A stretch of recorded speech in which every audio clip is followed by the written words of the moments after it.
సాతాను అనేక మందిని కలవరపరుస్తూ అనేకమైన సందేహాలకు గురి చేస్తూ కొంతమందిని పెడద్రోవ పట్టించి దేవునిలో అవిశ్వాసము కలుగజేయడమో, దేవునిలో కలిగి ఉన్న విశ్వాసములో లోపాన్ని కలుగజేయడమో, ఇలాంటివి చేస్తూ గ్రహింపు లేకుండా చేయడం వలన విశ్వాసము పరిపూర్ణం కావడం లేదు. విశ్వాసము పరిపూర్ణం కావడం లేదని మాత్రమే కాదు, లోపము కలిగినదిగా కూడా ఉండిపోతుంది. కాబట్టి మనము పరిపూర్ణముగా ప్రభువును గురించి తెలుసుకున్నప్పుడే మన విశ్వాసం కూడా పరిపూర్ణంగా ఉంటుంది. అందునిమిత్తమై మనము ప్రభు యొక్క త్రిత్వమును గురించి ధ్యానం చేస్తూ ఉన్నాం. మూలవాక్యముగా మనం యెషయా గ్రంథం 48వ అధ్యాయం 16వ వచనం చూసుకుందాం. ఆది నుండి నేను రహస్యముగా మాట్లాడిన వాడును కాను, అది పుట్టిన కాలం మొదలుకొని నేను అక్కడ నున్నవాడను. ఇప్పుడు ప్రభువుగా యెహోవాయు ఆయన ఆత్మయు నన్ను పంపెను అని వ్రాయబడి ఉంది స్థానం. ఇప్పుడు ప్రభువుగా యెహోవాయు ఆయన ఆత్మయు నన్ను పంపెను అనే మాటను మనం పూర్తిగా గమనించినట్లయితే ఒక వ్యక్తిని ఈ భూలోక రాజ్యమునకు పంపిస్తున్నారట. ఎవరు పంపిస్తున్నారు? ప్రభువుగా యెహోవా పంపుచున్నాడు. ఒక్కడే కాదు, ఆయన ఆత్మయు పంపుచున్నారు. ఇప్పుడు చూడండి, మీకు దీని గురించి చెప్పే ముందు ఒక చిన్న ఉదాహరణ చెప్తాను. నేను ఒక వ్యక్తిని ఒక షాప్కి పంపించాను అనుకోండి. నేనును నా ఆత్మయు ఇతరుని షాపుకి పంపించుచున్నాము అని అంటే ఏమైనా అర్థం ఉందా? నేనేంటి, నా ఆత్మ ఏంటి? ఇప్పుడు నేను పంపుతున్నాను, సరే, మరి నా ఆత్మ పంపడం ఏంటి? అంటే నాలో ఉన్న నా ఆత్మ సపరేట్గా పంపించాలా? కాదు కదా, అలా అర్థం చేసుకోలేం. నేను పంపుతున్నానంటే సరిపోతుంది. ప్రభువుకి యెహోవా పంపుచున్నాడు, సరిపోతుంది. ఆయన ఆత్మ వల్ల ఏంటి? ఆయన ఆత్మ, ఆయన లోపల ఉన్న ఆత్మ అని మీరు అంటున్నారు. చూడండి దేవుని బిడ్డలారా, ఇద్దరు వ్యక్తులు ఉన్నప్పుడు నేను నా సహోదరుడు ఇద్దరము ఈ వ్యక్తిని షాప్కి పంపిస్తున్నాం అని అంటే ఒక అర్థం ఉంది. అంతేకాని నేనే ఇదిగో నా శరీరము, నా ఆత్మ, నా ప్రాణము ఈ వ్యక్తిని షాపుకు పంపుతున్నాం అని అనొచ్చా? అలా అనకూడదు. అది పెద్ద అర్థవంతమైనది కాదు. నేను పంపుతున్నానంటే సరిపోతుంది. కానీ ఇద్దరు వ్యక్తులు ఉన్నప్పుడు నేను, నా పక్కనున్న ఈ సహోదరుడు కూడా అతన్ని షాపు పంపించాం అంటే సరిపోతుంది. ఎవరు పంపిస్తున్నారు, ఎవరిని పంపిస్తున్నారు ఏంటి అన్నది పై వచనంలో చూద్దాం. మనము అదే అధ్యాయం 48వ అధ్యాయంలోనే 12వ వచనం చదువుకుంటాం. యాకోబు, నేను పిలిచిన ఇశ్రాయేలు, నాకు చెవి యొగ్గి వినుము. నేనే ఆయనను, నేను మొదటివాడను కడపటివాడను. నా హస్తము భూమి పునాది వేసెను, నా కుడి చెయ్యి ఆకాశ వైశాల్యములను వ్యాపింపజేశాను. నేను వాటిని పిలువగా ఒక్కటి తప్పకుండా అవన్నీ నిలుచును. మీరందరూ కూడి వచ్చి ఆలకించుడి. వాటిలో ఏది ఈ సంగతి తెలియచేయును? యెహోవా ప్రేమించేవాడు ఆయన చిత్త ప్రకారం బబులోనుకు చేయును. అతని బాహుబలము కల్దీయుల మీదకి వచ్చును.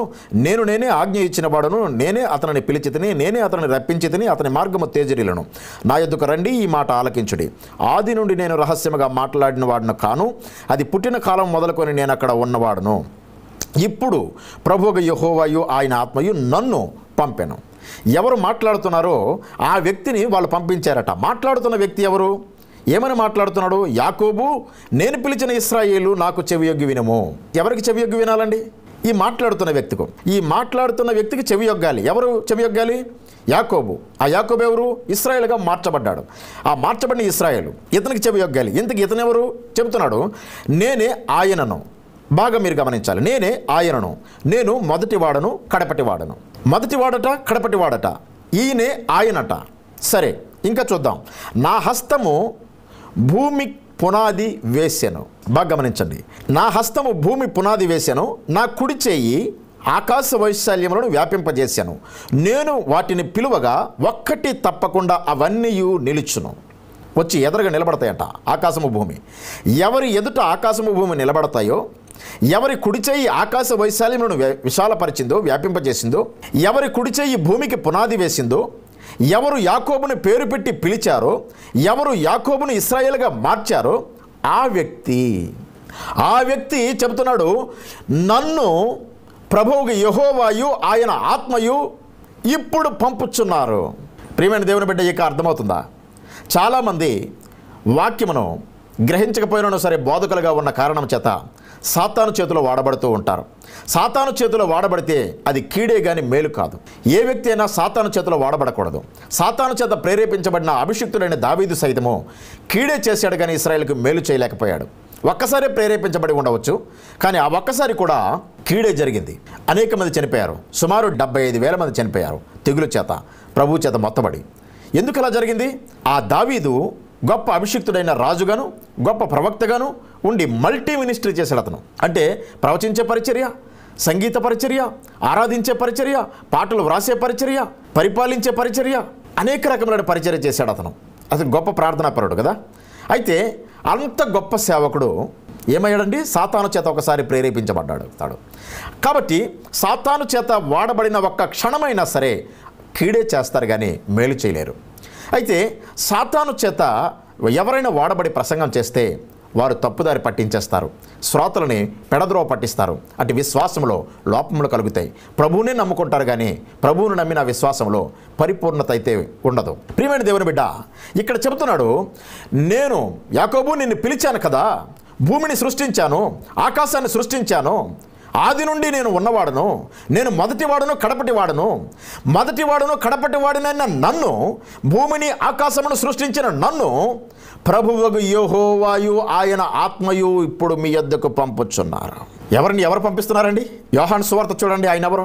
1వ అధ్యాయంలో మీరు చూస్తే కనుక 1వ వచనం మీరు ఇలా చదువుతారు, మీకు అందరికీ బాగా కంఠతం అయిపోయి ఉంటుంది. ఆ 1వ వచనం, ఆది యందు వాక్యం ఉండెను, వాక్యము దేవుని యొద్ద ఉండెను, వాక్యము దేవుడై ఉండెను, ఆయన ఆది యందు దేవుని యొద్ద ఉండెను, సమస్తమును ఆయన మూలముగా కలిగెను. వాక్యము ఆయన అట. వాక్యము ఒక వ్యక్తి. మీరు కావాలంటే ప్రకటన గ్రంథం 19వ అధ్యాయం 13వ వచనంలో కూడా మీరు చదువుకోవచ్చు. దేవుని వాక్యము అను నామము అక్కడ వ్రాయబడి ఉన్నదట, ఆయన వస్త్రం మీద ఆయనకి పెట్టబడి ఉన్నదట. అందుకే ఆయన ఏమై ఉండెను? వాక్యమై ఉండెను. ఎక్కడ ఉన్నాడు? దేవుని యొద్ద. ఇంగ్లీష్లో ఇలా ఉంటుంది, in the beginning was the word and the word was with God and the word was God. అంటే ఏమర్థమవుతుంది మనకి?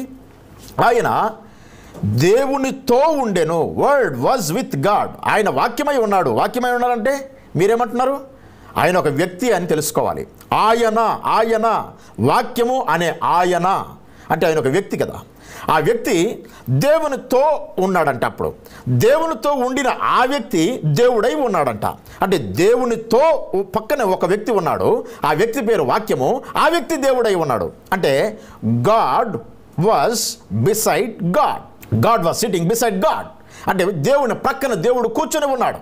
అంటే ఈ ప్రక్కన ఉన్న ఈ వాక్యం అనే అతన్ని పంపించాడు. ఈ పక్కన ఉన్న ఈ వాక్యం అనే అతను ఎవరంటే భూమిని సృష్టించిన వ్యక్తి, ఆకాశమును సృష్టించిన వ్యక్తి, పరలోకమును సృష్టించిన వ్యక్తి, మానవులను సృష్టించిన వ్యక్తి, భూమిని సృష్టించిన వ్యక్తిని, ఆకాశమును సృష్టించిన వ్యక్తిని, యాకోబుని పిలిచిన వ్యక్తిని, ఆది నుండి మానవులతో మాట్లాడుచున్న వ్యక్తిని, ప్రవక్తలను పంపించిన వ్యక్తిని, భూమి మీదకు సందేశంలో పంపించిన వ్యక్తిని, ఆ వ్యక్తిని పంపాడంట. ఆ వ్యక్తిని పంపుతున్నాడంట. ఆ వ్యక్తిని ఎందుకు పంపుతున్నాడు? కారణం ఏంటి? ఒక పెద్ద కారణం ఉంది. ఆ వ్యక్తిని పంపడానికి ఉన్న పెద్ద కారణం ఏంటంటే మానవుల రక్షణ కొరకు. అంతకుముందు మానవుల రక్షణ కొరకు ఒక నిబంధన చేయబడింది. అది పాత నిబంధన. పాత నిబంధన అంటే ఏమిటి? పాత నిబంధన అంటే నరుని గోప్యాంగమునందు సున్నతి చేయాలి. అంటే చర్మము కట్ చేయాలి. చర్మం కట్ చేస్తే ఏమవుతుంది? మీరు ఆదికాండం 17వ అధ్యాయంలో చూసుకోవాలి. ఆదికాండం 17వ అధ్యాయం అంతా మీరు చదివితే 17-18 అధ్యాయాలు కూడా మీరు చదవచ్చు. చదివితే అబ్రహామా, నేను నీకు సంతానం కలుగు చేయాలంటే, వాగ్దానపూర్వకమైన సంతానం కలుగు చేయాలంటే నీకు నాకు మధ్య ఒక నిబంధన ఉండాలి. ఆ నిబంధన నీకు మాత్రమే కాదు, నీ ఇంట ఉన్న పురుషులందరూ కూడా నాతో కలిగి ఉండాలి. ఆ నిబంధన ఎవడికి ఉండదో వానికి రక్షణ ఉండదు. ఆ నిబంధన ఏంటంటే మీ మర్మాంగమందు, అంటే గోప్యాంగమందు, గోప్యం అంటే రహస్యము, మర్మము, పూర్వ చర్మము అంటే ఆ చర్మం కట్ చేసిన ప్రాబ్లం కాదు, మనిషి చనిపోడు, మనిషికి ఏమీ అవ్వదు, కానీ రక్తం కారుతుంది. గోప్యాంగ చర్మము సున్నతి చేయబడాలి. ఒక వాడి అనే రాయి తీసుకొని కట్ చేయాలి, అప్పుడు మానవుని రక్తం కారుతుంది. దానితో చేసిన నిబంధనే పాత నిబంధన. పాత నిబంధన దేనితో చేయబడిందండి? నరుని రక్తంతో చేయబడింది. నరుని రక్తము లోపము కలిగినది కాబట్టి అది నరుని యొక్క పాపమును తీసివేయలేకపోతుంది. కాబట్టి ఆ స్థానములో, ఆ నిబంధన స్థానములో క్రొత్తగా ఇంకొక నిబంధన కొరకై తన కుమారుడు ఇక్కడికి రావాలి. తన కుమారుడు ఈ భూలోకమునకు ప్రవేశించాలంటే రక్తము కార్చుటకు ప్రవేశించాలి. రక్తము కార్చుటకు తన కుమారుడు ప్రవేశించాలంటే మహిమ శరీరము ధరించుకొని కాదు, మట్టి శరీరము ధరించుకొని రావాలి. మట్టి శరీరము ధరించుకొని ఆయన ఈ లోకమునకు వస్తున్నాడు, పంపబడుతున్నాడు. పంపినవాడు యెహోవా, పంపిన ఇంకొక వ్యక్తి ఆయన ఆత్మ. వారు పంపిస్తున్నారు. పంపబడుతున్న ఈ వ్యక్తి ఎవరంటే అతని అడ్రస్ చెప్తున్నాడు, ఇతని డిసిగ్నేషన్ చెప్తున్నాడు. ఇతను భూమిని నిర్మించిన వాడు, తన కుడి చేయితో ఆకాశములను విశాలపరిచిన వాడు, ఇతను యాకోబును పిలిచినవాడు. యాకోబుని పిలిచినవాడు, భూమిని ఆకాశమును సృష్టించినవాడు ఈ లోకములో ప్రవేశిస్తున్నాడు. ఈ లోకములో ప్రవేశించడానికి కారణం ఏంటి? ఆయనను ప్రభువుగా యెహోవా పంపుచున్నాడు. మీకు అర్థమవుతుందా? పంపిస్తున్న వ్యక్తి ఎవరో చెబుతున్నాడు. ఆ పంపబడుతున్న ఆ వ్యక్తి యొక్క శక్తి సామర్థ్యములు ఏమిటో, అతని స్థితి ఏమిటో చెబుతున్నాడు. దేవుని ప్రియమైన కుమారి కుమారుడా, సందేహ పడనవసరం లేనంత క్లియర్గా బైబిల్లో వ్రాయబడి ఉన్నా కూడా కొంతమందిని దుర్మార్గుడైన సాతాను వాడుకొని సందేహములు కలుగు చేశాడు.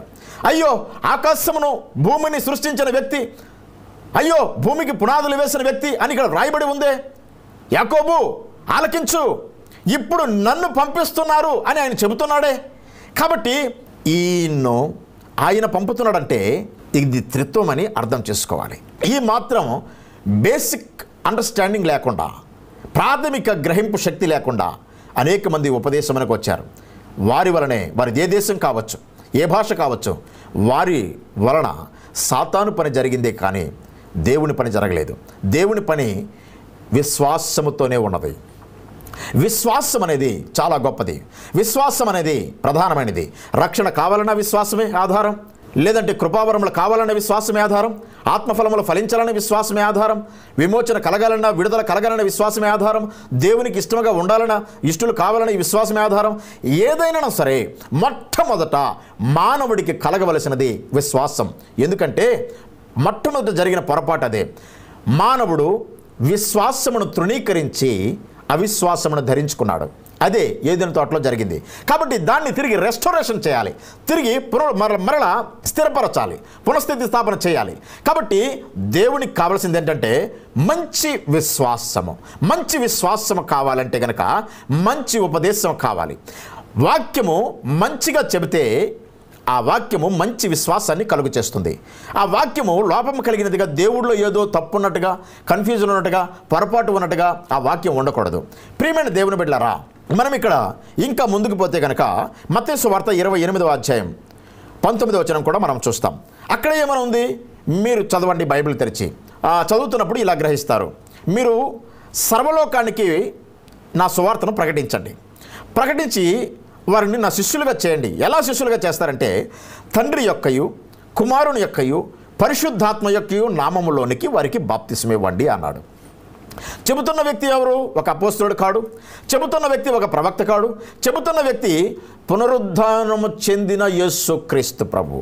యేసు ప్రభు మీరు సర్వలోకమునకు వెళ్ళి నా నామములో బాప్తిస్మం ఇచ్చి వారిని శిష్యులుగా చేయండి అని చెప్పలేడా? కానీ ఆయన ఎందుకు కావలసి వచ్చి, కావాలని తండ్రి యొక్కయు కుమారుని యొక్కయు పరిశుద్ధాత్మ యొక్కయు నామములో అని చెబుతున్నాడు. నా నామములో, యేసు నామములో అంటే సరిపోదా? యేసు ప్రభు నామమే అన్ని నామముల కంటే పైనామము. అలా క్లియర్గా అలాగ రాసి పెట్టి ఉన్నాడు. అయితే ఎందుకు ఆయన ముగ్గురు గురించి చెప్తున్నాడు? దేవుని బిడ్డ అర్థం చేసుకో. నీవు కుమారుని చూస్తే తండ్రిని చూసినట్లే అని యోహాను సువార్త నిండా ఉంటుంది. కుమారుని చూచువాడు తండ్రిని చూచుచున్నాడు. అయితే తండ్రి గురించి ఇక్కడ ఎందుకు చెప్పాలి? దేవుని బిడ్డ అర్థం చేసుకోవాలి. యేసును ఆరాధించిన వాడు తండ్రిని ఆరాధించున్నట్టే, యేసును నమ్ముకున్నవాడు తండ్రిని నమ్ముకున్నట్టే. కుమారుని ముద్దు పెట్టుకునడి అంటే కుమారుని గౌరవించండి, ప్రేమించండి, లేకపోతే తండ్రికి కోపం కలుగుతుంది. అంటే కుమారుని రెస్పెక్ట్ చేయాలి. ఎందుకంటే కుమారుని వలన మనము కలిగి ఉన్నాం, కుమారుని వలన భూమి కలిగి ఉన్నది, కుమారుని వలన ఆకాశము కలిగి ఉన్నది. కలిగి ఉన్నది ఏది కూడా ఆయన అంటే ఆ వాక్యముగా ఉన్న ఆ కుమారుడు లేకుండా కలగలేదు. దేవుని బిడ్డ ముందుకు వెళదాం. ఇంకా ఇక్కడతో అయిపోయిందా? యోబు గ్రంథం 33:4లో ఈ మాట ఉంటుంది. దేవుని ఆత్మ నన్ను సృజించెను, సర్వశక్తుని యొక్క శ్వాసము నాకు జీవమిచ్చెను. దేవుని ఆత్మ నన్ను సృజించెను. ప్రియమైన దేవుని బిడ్డలారా, అర్థం చేసుకుంటున్నారా? యేసు క్రీస్తు దేవుని కుమారుడు. అక్కడ ఆది కాండంలో మనం చూస్తే 2వ అధ్యాయం 7వ వచనంలో నేల మంటితో నరుని చేసి వారి నాసికారంధ్రములో ఊపిరిని ఊదాడు. అప్పుడు నరుడు జీవాత్మ అయ్యాడు. అంటే ఒక శరీరం చేయాలి, అలాగే శరీరం చేసిన తర్వాత నరుని జీవాత్మగా చేయాలంటే ఊపిరి ఊదాలి. అయితే ఈ కార్యములు చేసిన వ్యక్తులు ఇద్దరు. అదే మీకు ఇప్పుడు చెప్పాలి. ఇక్కడ చెబుతున్నాడు దేవుని ఆత్మ నన్ను సృజించనని చెబుతున్నాడు. దేవుని ఆత్మ నన్ను సృజించను, సర్వశక్తుని యొక్క శ్వాసము నాకు జీవం ఇచ్చెను. దేవుని శ్వాసము అంటే దేవుని పరిశుద్ధాత్మ యోబుని సృష్టించాడట. బహుశా యోబు కాదు అని అనుకుంటే యోబుతో కూడా ఉన్న ఒక స్నేహితుడు ప్రవచిస్తున్న మాట అది. కాబట్టి ప్రియమైన దేవుని బిడ్డలారా, దేవుని మాటలన్నీ పుటం పెట్టబడినవి 7 మారులు, అవి కరిగి పొందిన వెండి అంత పవిత్రములు. దేవుని వాక్యములో ఒక పొల్ కూడా ఆకాశం కంటే భూమి కంటే చాలా స్థిరమైనది, స్టాండర్డ్ అయినది. కాబట్టి ఎప్పుడు కూడా పొరపాటుగా ఆలోచన చేయకూడదు. దేవుని ఆత్మను సృష్టించాడు అంటున్నాడు. దేవుని బిడ్డ, ఇది నీకు అర్థం కావాలంటే యెహెజ్కేలు గ్రంథం 37వ అధ్యాయం 9వ వచనం చూడాలి. అప్పుడు ఆయన, నరపుత్రుడా, జీవాత్మ వచ్చినట్లు ప్రవచించి ఇట్లనము, ప్రభువుకు యెహోవా సెలవిచ్చినదేమనగా, జీవాత్మ నలుదిక్కుల నుండి వచ్చే హతులైన మీరు బ్రతుకున్నట్లు వారి మీద ఊపిరి విడువుము. చూసారా, ఇక్కడ ఎవరి మాట చెబుతున్నారు? ఈ లోయ, ఆ ఎముకలతో నిండిన లోయ, ఆ లోయ వద్దకు ఆ ప్రభు అయిన యెహోవా ఏం చేస్తున్నాడంటే, దేవుడు ఏం చేశాడంటే యెహెజ్కేలు యొక్క ఆత్మను తీసుకుని వెళ్ళాడు. యెహెజ్కేలు యొక్క ఆత్మ అక్కడ ఉండగా, నీవు ఈ ఎముకలు బ్రతుకుతాయని నమ్ముతున్నావా, తెలుసా నీకంటే, ప్రభు అది నీకే తెలుసు, నాకు తెలియదు అన్నప్పుడు, సరే ఈ ఎముకలు బ్రతకాలంటే నువ్వు ప్రవచించని చెప్పాడు. ఆ ఎముకలన్నీ ఇతను ప్రవచించినప్పుడే ఆ ఎముకలన్నీ ఎవరి ఎముకలు వాళ్ళకి, ఏ అవయవానికి ఉన్న ఎముకలు ఆ అవయవానికి అతుక్కొని ఆ ఎముకల మీద నరములు రావడం, మాంసం రావడం, చర్మం కప్పడం, శరీరములు తయారైపోవడం మనం ఆ పై వచనంలో చూస్తున్నాం. శరీరములు తయారైపోయిన తర్వాత పక్కన నిలబడి ఉన్న దేవుడు ఏం చెప్తున్నాడంటే, ఓ యెహెజ్కేల్ నరపుత్రుడా, నీవేం చేయాలంటే యెహోవా ఆత్మ వచ్చి, అంటే జీవాత్మ వచ్చి, యెహోవా ఆత్మనే యెహోవా ఊపిరని జీవాత్మని చెబుతూ ఉంటాం. జీవాత్మ వచ్చి వీరి మీద ఊపిరి విడిచేటట్లుగా నీవు ఇప్పుడు ప్రవచించాలి. మీకు అర్థమవుతుందా? పక్కన ఉన్నవాడు యెహోవా అయినప్పుడు ఆయన ఊదుకోవచ్చు కదా ఊపిరి. నేను వీటి మీద ఊపిరి ఊదాలని నువ్వు ప్రవచించవయ్యా అని చెప్పొచ్చు కదా. పక్కన ఉన్న వ్యక్తి చెబుతున్నాడు, ఆ యెహోవా చెబుతున్నాడు యెహెజ్కేలుతో, ఊపిరి విడువమని జీవాత్మతో చెప్పు. జీవాత్మ వచ్చి ఊపిరి విడువము అని చెప్పు అని చెప్తున్నాడు. అంటే అర్థమేంటి? ఈ ఎముకలు అతుక్కునేటట్లుగా చేసిన ఈ యెహోవా జీవాత్మ వచ్చి ఊపిరి ఊదేటట్లుగా ఇంకొక వ్యక్తిని పిలుస్తూ ఉన్నాడు. కాబట్టి నరుడు జీవాత్మ కావాలంటే దేవుని ఆత్మ, పరిశుద్ధాత్మ అనే అతను ఊపిరి విడవాలి. కాబట్టి శరీరమును చేసినవాడు దేవుని కుమారుడు. శరీరమును చేసినవాడు ఎవరు? దేవుని కుమారుడు. కానీ ఆ శరీరములో ఊపిరి ఊది నరుని జీవాత్మగా చేసినవాడు, సృష్టించినవాడు ఎవరంటే పరిశుద్ధాత్మ. అందుకే యోబు గ్రంథంలో అక్కడ మనం చదివాము, యెహోవా ఆత్మ నన్ను సృష్టించెను అని చదివాం. దేవుని బిడ్డ, తండ్రి ఉన్నాడు, కుమారుడు ఉన్నాడు, పరిశుద్ధాత్ముడు ఉన్నాడు. ముగ్గురు ఉన్నారు సైడ్ బై సైడ్, ప్రక్క ప్రక్కనే. అయితే వారికి ఒక నియమం ఉన్నదేమో, ఆ నియమం మనం చూస్తూ ఉంటాం. యోహాను సువార్త 16వ అధ్యాయం 7వ వచనం మనం చూస్తే చివరగా మనకు ఒక మాట, చక్కని మాట అక్కడ ఉంటుంది. అయితే నేను మీతో సత్యము చెప్పుచున్నాను, నేను వెళ్ళిపోవటం వలన మీకు ప్రయోజనకరము. నేను వెళ్ళని ఎడల ఆదరణకర్త మీ యొద్దకు రాడు, నేను వెళ్ళిన ఎడల ఆయనను మీ యొద్దకు పంపుదును. ఇక్కడ ఏమైనా అర్థమవుతుందా? గ్రహిస్తున్నారా? నేను వెళ్ళిపోతే మీకు ప్రయోజనకరము అని అంటున్నాడు యేసు ప్రభు. నేను వెళ్ళిపోతే మీకు ప్రయోజనమా? నీవు ఈ లోకానికి వస్తే లోకానికి రక్షణ కలుగుతుంది, అది ప్రయోజనకరం. కానీ ఇప్పుడు ఆ రక్షకుడే అంటున్నాడు, నేను వెళ్ళిపోతేనే మీకు ప్రయోజనకరం. ఎందుకంటే నేను వెళ్ళకపోతే ఆదరణకర్త మీ యొద్దకు రాడు, సత్యస్వరూపి అయిన ఆత్మ మీ దగ్గరకు రాడు. నేను వెళితే ఆయనను పంపిస్తాను. నేను వెళ్ళి మరి ఇంకొక వేషం వేసుకొని వస్తాను, ఆత్మలాగా వస్తాను, అప్పుడు మీలో ఉంటాను అన్నాడా? కానీ కల్పితం, అనేక మంది సేవకులు కల్పితం చేస్తూ ఉన్నారు, అనేక మంది బోధకులు కల్పితం చేస్తూ ఉన్నారు. ఏ అబద్ధమును సత్య సంబంధమైనది కాదని తెలుసుకోవాలి. యేసు ప్రభువు అబద్ధము చెప్పజాలడు, ఏ అబద్ధమును యేసు ప్రభుకి సంబంధించినది కాదు. నేను వెళ్ళి ఆయనను పంపిస్తాను అని చెబుతున్నాడు. ఎవరికైనా చెవుడు ఉంటే అట అర్థం కాదట. యెషయా గ్రంథంలో ఈ మాట ఉంటుంది, 42వ అధ్యాయం మీరు చదువుకుంటే కనుక, నా సేవకుడు తప్ప, నేను పంపు నా దూత తప్ప మరి ఎవడు చెవిటివాడు, ఎవడు గుడ్డివాడు? వాడే చెవిటివాడు, వాడే గుడ్డివాడు అంటున్నాడు. కాబట్టి చెవిటివాడైతే తప్ప అర్థం చేసుకోలేడు, ఇంకెవరైనా అర్థం చేసుకుంటారు. ఓకే, ఇక్కడ ఏమని చెప్తున్నాడంటే, ఆయన రాకపోతే మీకు ప్రయోజనం ఉండదు, నేను వెళితేనే ఆయన వస్తాడు. అంటే అర్థం ఏంటి? ఇప్పుడు సేవ ఎవరు చేయాలి? కొంత ఆయన చేశాడు, ఆ రక్షకుడు. ఆయన మరణ పునరుద్ధానముల ద్వారా, ఆయన మరణము ద్వారా కార్చబడిన రక్తము, శిలువ యజ్ఞం ద్వారా కార్చబడిన రక్తము రక్షణ కార్యం చేస్తుంది. కానీ ఆ రక్షణ సంపూర్తి చేయాలన్నా, ఆ రక్షణ కార్యం మనలో జరిగించాలన్నా ఒక వ్యక్తి ఇక్కడికి రావాలి. ఆయన పాపమును గూర్చి, తీర్పును గూర్చి, నీతిని గూర్చి లోకమును ఒప్పింప చేయకపోతే ఎవడికి రక్షణ కలగదు. యేసు రక్తం ఉన్నా సరే, యేసు రక్తములో మనం కడగబడాలంటే ఆయన ఒప్పింప చేయాలి. ఎవరు? సత్యస్వరూపి అయిన ఆత్మ, పరిశుద్ధాత్మ. కాబట్టి సృష్టిని చేసేటప్పుడు మనిషిని తయారు చేయడానికి కానీ సేవ చేయడానికి కానీ పరిశుద్ధాత్మ అనే ఇంకొక వ్యక్తికి ప్రయారిటీ ఇస్తున్నట్టుగా చూస్తున్నాం. ఎవరు ప్రయారిటీ ఇస్తున్నారు?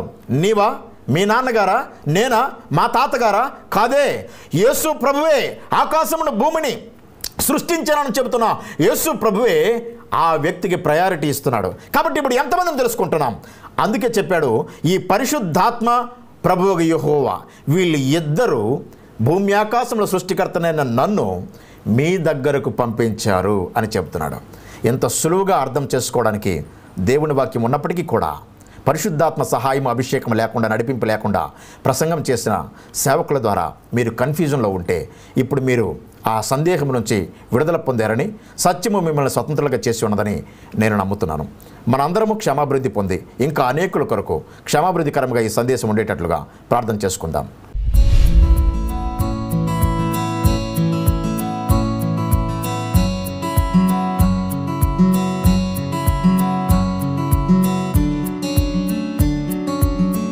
కృపా సత్య సంపూర్ణ పరిశుద్ధమైన తండ్రి, జీవము కలిగిన ప్రభా, ఈ చిన్న సందేశము ద్వారా కృప కలిగిన తండ్రి గొప్ప సందేహాలను ప్రభువా మీరు తీసివేశారని నమ్ముతున్నాం.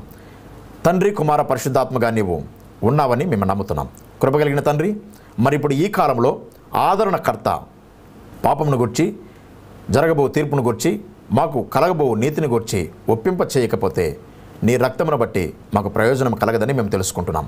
కాబట్టి ప్రభువా, మీ రక్తములో మా ప్రాణాత్మ శరీరములు బహుగా శుద్ధి చేయబడి, కడగబడి, హిమం కంటే తెల్లని వస్త్రం వలె మేము మారునట్లుగా మీ పరిశుద్ధాత్మ చేత ఒప్పింప చేయబడటకై మాకు దయ చూపించమని, తండ్రి, కుమారు, పరిశుద్ధాత్మగా ఉన్న నీవు, యేసు ప్రభువున నామం కలిగి ఉన్న నీవు కడవరకు ఈ శ్వాసములు మమ్మల్ని స్థిరపరిచి నడిపించమని, ఎవరైతే చూస్తున్నారు ప్రభా ఈ ప్రోగ్రామ్ని, వారు ఎటువంటి వ్యాధి బాధలలో ఉన్న ప్రభా, నజరేయుడా, ఈ భూలోకంలో వారు ఎక్కడ ఉన్న ప్రభా, వారు ఏ భాష మాట్లాడేవారైనా ప్రభా, వారు అన్యులైనా క్రైస్తవులైనా ఎవరైనా ప్రభా, నజరేయుడైన యేసు సాతాను వారు కలిగించిన ప్రతి రోగమును ఇప్పుడే మీరు నాశనం చేసి వారి శరీరంలో ఇప్పుడే మీరు స్వస్థపరచండి. ఆ కుంటి వారిని, గుడ్డి వారిని, మోగవారిని కూడా స్వస్థపరచండి ప్రభా. తాకవలసినది నా హస్తము కాదు, ఏ మానవుని హస్తము కాదు ప్రభా. ప్రభా, ఆకాశమును భూమిని సృష్టించిన మీ హస్తమే ఈ వ్యూవర్స్లో ఏ సమస్య ఉండి వారి మనస్సు కృంగి ఉన్నదో ఆ సమస్యను ఇప్పుడే తాకి ఆ సమస్య లేకుండా ఆరోగ్యపరమైనది, ఆర్థికపరమైనది, ఇంకా ఏ ఆత్మ సంబంధమైనది కానీ, ఇంకా కుటుంబపరమైనది కానీ ఏ సమస్య ఉన్నా నీ బలమైన హస్తం ఇప్పుడే తాకి ఇప్పుడే పరిష్కారం చేసినట్లుగా దయ చూపించమని, గొప్ప కార్యములు జరిగించే గొప్ప సాక్ష్యములు మేము వినేటట్లుగా సహాయం చేయమని యేసు ప్రభువు నామానికి మహిమ చెల్లిస్తూ ప్రార్థిస్తున్నాం తండ్రి. ఆమేన్. ఆశీర్వాదం తీసుకుందాం. ఇప్పుడు మన తండ్రి అయిన దేవుని ప్రేమ, ఆయన కుమారుడైన యేసుక్రీస్తు యొక్క శాశ్వతమైన కృప, పరిశుద్ధాత్మ దేవుని యొక్క అన్యోన్యమైన సన్నిధి సహవాసము ఇప్పుడు ఎల్లప్పుడూ సదాకాలము మనకు మనవలే ప్రభువును నమ్మిన వారికి అందరికీ ఆయన రాకడ పర్యంతం తోడై ఉండి నడిపించునుగాక. ఆమేన్.